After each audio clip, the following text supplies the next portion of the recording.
5 لوگوں کی نماز کبھی قبول نہیں ہوتی۔ نبی کریم صلی اللہ علیہ وآلہ وسلم نے فرمایا، جن لوگوں کی نماز قبول نہیں ہوتی پھر ان کا کوئی بھی عمل قبول نہیں ہوتا۔ اللہ تعالیٰ 5 لوگوں کی نماز دنیا میں ہی ان کے منہ پر مار دیتا ہے۔ پہلا، وہ شخص جو اپنی بیوی سے ہم بستری کے وقت بسم اللہ الرحمن الرحیم، ہر شخص چاہتا ہے کہ اس کے اعمال اللہ تبارک و تعالیٰ کی بارگاہ میں قبول ہوں، لیکن بہت سے لوگ اس بات پر غور نہیں کرتے کہ اعمال کی قبولیت کے لیے اعمال کی ظاہری اور باطنی شکل کا درست ہونا ضروری ہے۔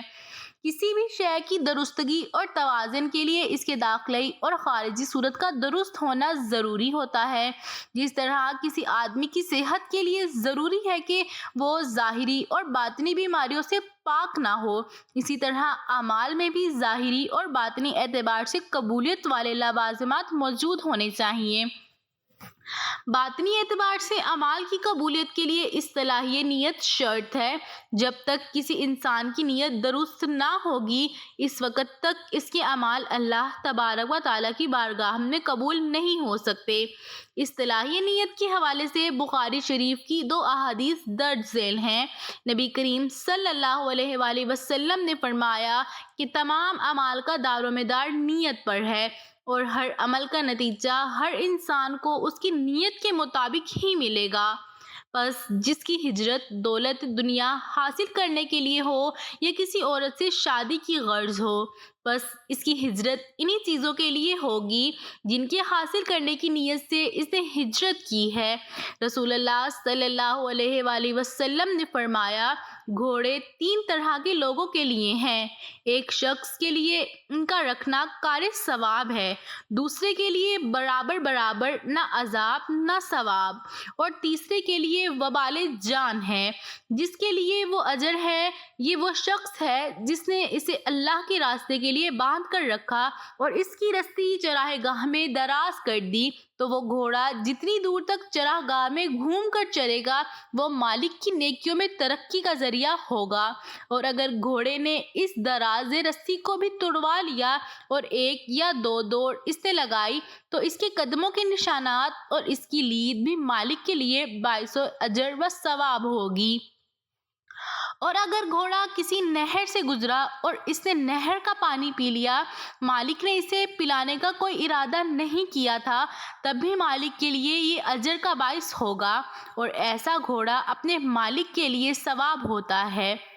اور دوسرا شخص برابر برابر والا ہوتا ہے جو گھوڑے کو اظہار بے نیازی یا اپنے بچاؤ کی غرض سے باندھتا ہے اور اس کی پشت اور گردن پر اللہ کے حق کو بھی نہیں بولتا، تو یہ گھوڑا اس کے لیے نہ عذاب ہے اور نہ ثواب۔ اور تیسرا وہ شخص ہے جو گھوڑے کو فخر اور ریا کے لیے باندھتا ہے، تو یہ اس کے لیے وبال جان ہے۔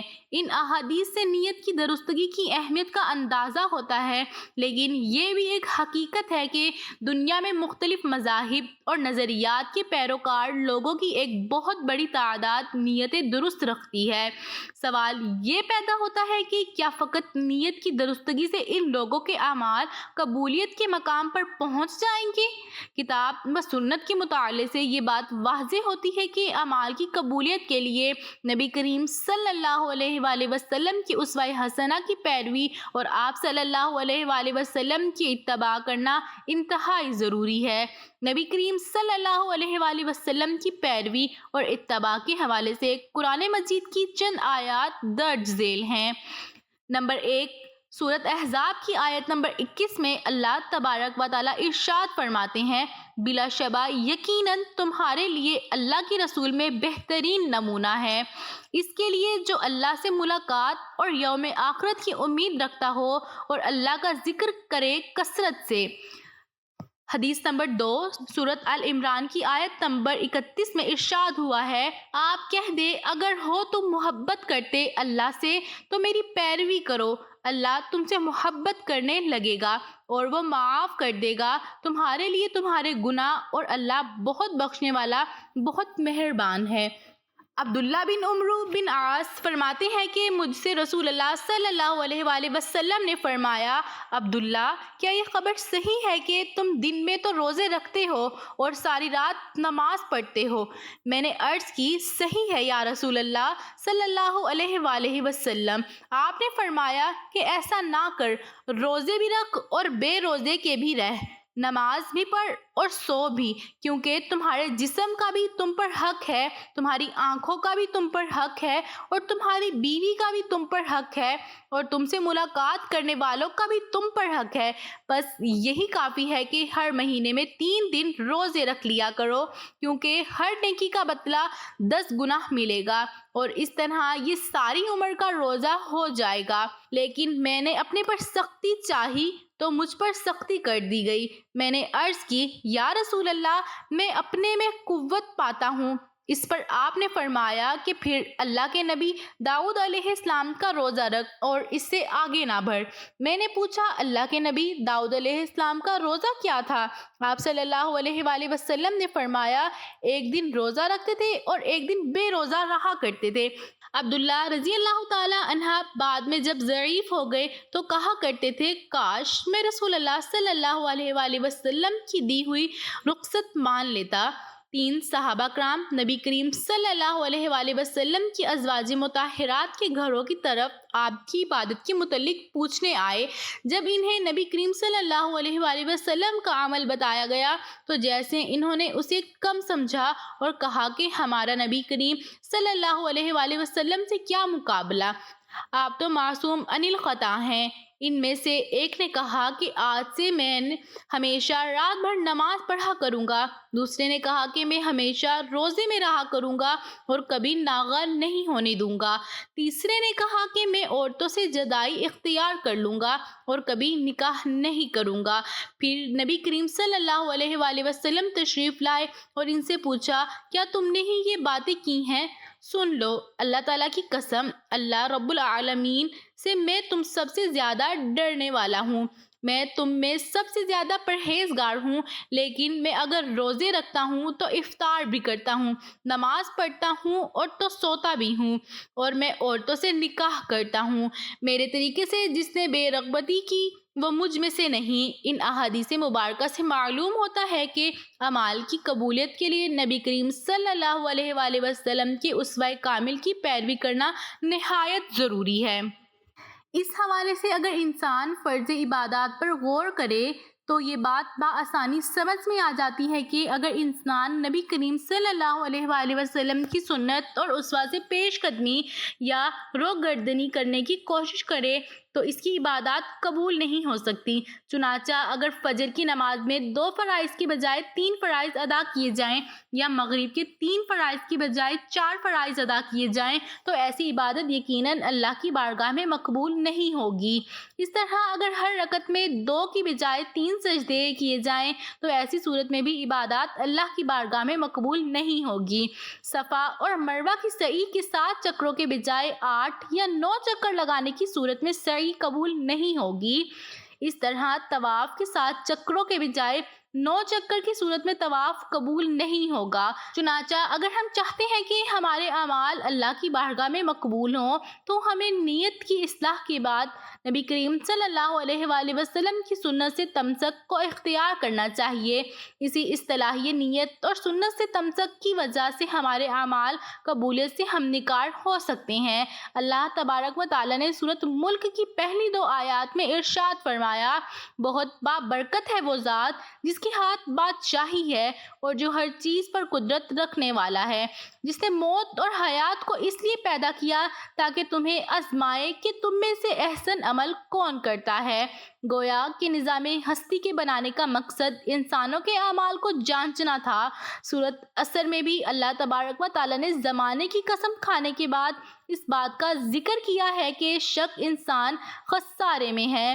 سوائے ان لوگوں کے جو ایمان لائے اور انہوں نے نیک عمل کیے اور ایک دوسرے کو حق اور صبر کی تلقین کرتے رہے۔ گویا کہ انسانوں کو گھاٹے سے بچنے کے لیے اچھے اعمال کو بچا لینا چاہیے۔ قرآن مجید کی متعدد آیات سے یہ بات ثابت ہوتی ہے کہ ایمان اور عمل صالحہ کی بہت سی اچھے نتائج انسان کو دنیاوی اور اخروی زندگی میں حاصل ہوں گے۔ دنیاوی زندگی میں حاصل ہونے والے فوائد میں حیات طیبہ، زمین پر تمکن، دلوں کی سکینت اور روح کی راحت شامل ہے، جبکہ اخروی کامیابیوں میں اللہ تبارک و تعالیٰ کی جنت کے حصول کے ساتھ ساتھ اس کی رضا اور اس کا دیدار بھی شامل ہے۔ ایمان کے بعد عمل صالحہ کی اہمیت بہت زیادہ ہے، لیکن اس حقیقت پر غور کرنا بھی انتہائی ضروری ہے کہ کس عمل کو صالحہ اور احسن عمل کہا جاتا ہے۔ اس حوالے سے کتاب و سنت میں واضح رہنمائی موجود ہے۔ دو اہم امور جن پر عمل پیرا ہو کر انسان کے اعمال قبولیت سے ہم نکار ہو سکتے ہیں درج ذیل ہیں: اخلاص اور حسن نیت۔ قرآن و سنت میں اخلاص اور حسن نیت کے حوالے سے بہت زیادہ توجہ دلائی گئی ہے۔ اللہ تبارک و تعالیٰ نے منافقین کا ذکر کرتے ہوئے سورۃ النساء کی آیت نمبر 145 میں ارشاد فرمایا ہے: بے شک منافقین جہنم کے سب سے نیچے کے طبقے میں جائیں گے، ناممکن ہے کہ تو ان کا کوئی مددگار پائے۔ لیکن آگے چل کر اللہ تبارک و تعالیٰ اعلان فرماتے ہیں: مگر جو توبہ کر لے اور اصلاح کر لے اور اللہ تبارک و تعالیٰ کو مضبوطی سے تھام لے اور اپنے دین کو اللہ کے لیے خالص کر لو تو یہ لوگ مومنین کے ساتھ ہوں گے، اور اللہ تبارک و تعالیٰ مومنوں کو اجر عظیم عطا فرمائے گا۔ اس طرح سورۃ زمر کی آیت 2 اور 3 میں اللہ تبارک و تعالیٰ ارشاد فرماتے ہیں: پس آپ اللہ ہی کی عبادت کریں، اسی کے دین کو خالص کرتے ہوئے، خبردار دین خالص اللہ ہی کے لیے ہے۔ احادیث طیبہ سے یہ بات بھی معلوم ہوتی ہے کہ اعمال بظاہر کتنے ہی خوشنما کیوں نہ ہوں، اگر ان میں خلوص نہیں ہوگا تو اعمال قبولیت کے درجے تک نہیں پہنچ سکیں گے۔ چنانچہ ایک حدیث طیبہ میں ایک قاری یا عالم کا ذکر ہے، اسی طرح ایک مجاہد اور سخی کا بھی ذکر ہے۔ ان لوگوں نے اچھے اعمال دکھلاوے کے لیے کیے ہوں گے۔ یہ لوگ گویا کہ ان کو نیک اور صالحہ ہی سمجھتے ہوں گے، لیکن اللہ تبارک و تعالیٰ انسانوں کی نیت سے بخوبی آگاہ ہے اور دلوں کے بھیتوں کو جاننے والا ہے۔ وہ قیامت کے دن ان ریاکاروں کو کامیاب اور کامران کرنے کے بجائے ناکام، نامراد کرے دیں گے۔ ان سے جب ان کے اعمال کے بارے میں سوال کیا جائے گا تو قاری اور عالم اپنی علمی خدمات کا، جبکہ مجاہدین اپنی جہاد اور سخی اور سخاوت کا ذکر کر کے اللہ تبارک و تعالیٰ اس موقع پر انہیں کہیں گے: تم نے یہ کام شہرت اور دکھلاوے کے لیے کیے، بس جو تم چاہتے تھے تمہیں کہا گیا۔ اللہ تبارک و تعالیٰ ان کو جنت میں داخل کرنے کے بجائے جہنم کے دیکھتے ہوئے شعلوں میں اتار دے گا۔ اس کے بالمقابل سورۃ البقرہ کی آیت نمبر 110 اور سورۃ مزمل کی آیت نمبر 20 میں اللہ تبارک و تعالیٰ فرماتے ہیں: اور جو کوئی بھی خیر کا کام تم آگے بھیجو گے اس کو اللہ کے پاس موجود پاؤ گے۔ گویا کہ اگر خیر کا کوئی بھی کام چھوٹا ہو یا بڑا ہو، اگر خالص اللہ کی رضا کے لیے ہو تو اللہ تبارک و تعالیٰ کے پاس درج ذیل ہو جائے گا۔ اس کے بالمقابل عمل کتنا ہی بڑا کیوں نہ ہو، اگر اس میں نیت درست نہ ہوگی وہ عمل انسان کی تباہی اور بربادی پر منتج ہوگا۔ ایک حدیث پاک میں نبی کریم صلی اللہ علیہ وآلہ وسلم نے 3 طرح کے گھوڑوں کا ذکر کیا۔ ایک گھوڑا وہ ہے جو انسان نے فخر، غرور اور دکھلاوے کے لیے رکھا ہوتا ہے۔ اس گھوڑے کا چلنا پھرنا، پانی پینا، چارہ کھانا، حتیٰ کہ اس کا فاضل مادہ بھی انسان کے بائیں پلڑے میں ڈال دیا جائے گا۔ اس کے بالمقابل ایک گھوڑا اجر والا ہے۔ یہ گھوڑا وہ ہے جس کو اللہ تبارک و تعالیٰ کے راستے میں چلایا جائے گا۔ اس گھوڑے کے چلنے، پھرنے، کھانے پینے اور حتیٰ کہ فاضل مادے میں اللہ تبارک و تعالیٰ نے مالک کے لیے حسنات کو رکھا ہے۔ تیسرا گھوڑا پردے والا ہے جس کو انسان اپنی ضرورت کے لیے استعمال کرتا ہے۔ یہ گھوڑا گویا انسان کے لیے اجر کا باعث نہ بھی ہو، انسان کی تباہی پر منتج نہیں ہوگا۔ اعمال کی قبولیت کے لیے اپنی نیت کی اصلاح کرنا انتہائی ضروری ہے۔ حدیث پاک میں جہاں پر یہ بات آئی ہے کہ بے شک اعمال کا دار و مدار نیتوں پر ہے، وہاں پر اس بات کا بھی ذکر موجود ہے کہ جس کی ہجرت ہجرت اللہ تعالیٰ کی ذات کے لیے ہے۔ اللہ تبارک و تعالیٰ کے پاس اس کی ہجرت اس طرح درج ہوگی۔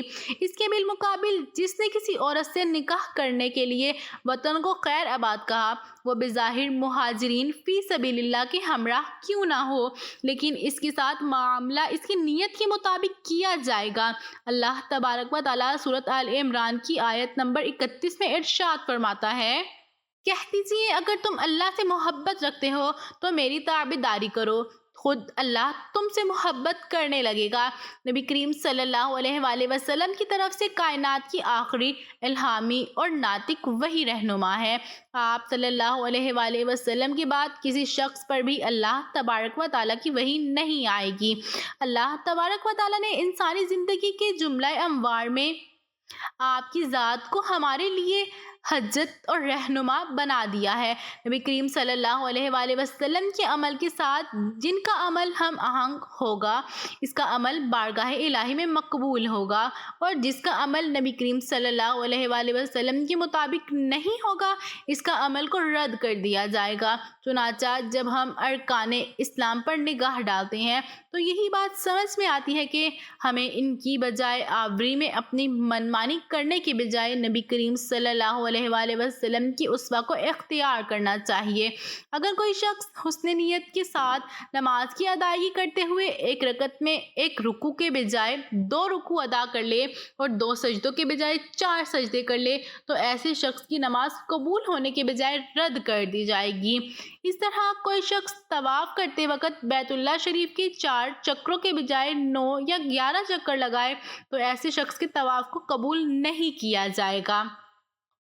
بالکل اسی طرح اگر کوئی شخص سعی کرتے ہوئے 7 کی بجائے 5 یا 9 چکر لگا لے تو اس کے عمل کو بھی مسترد کر دیا جائے گا۔ یہی معاملہ روزوں کا بھی ہے۔ روزوں میں انسانوں کو سحری سے لے کر افطاری تک اپنی بھوک، پیاس، جبلی خواہشات کو دبانا پڑتا ہے۔ اگر کوئی شخص ثواب کی نیت سے روزے کو تول دیتے ہوئے افطاری کے وقت کو عشاء تک لے جائے تو ایسے شخص کا روزہ اس کے لیے باعث اجر ہونے کے بجائے باعث وبال بن جائے گا۔ نبی کریم صلی اللہ علیہ وآلہ وسلم کا طرز عمل ہمارے لیے ایک کسوٹی کی حیثیت رکھتا ہے۔ ہمیں اپنے اعمال کی قبولیت کے لیے آپ صلی اللہ علیہ وآلہ وسلم کی ذات سے ہمیں وقت رہنمائی حاصل کرتے رہنا چاہیے۔ جو شخص آپ صلی اللہ علیہ وآلہ وسلم کی ذات سے رہنمائی کا طلبگار ہوگا اور آپ صلی اللہ علیہ وآلہ وسلم کی اسوہ پر چلنے کی کوشش کرے گا، اللہ تبارک و تعالیٰ اس کے اعمال کو قبول و منظور فرمائیں گے۔ اس کے بالمقابل حسن نیت رکھنے کے باوجود جس کا عمل رسول سے ہم آہنگ نہیں ہوگا، اس کے اعمال قبول نہیں کیے جائیں گے۔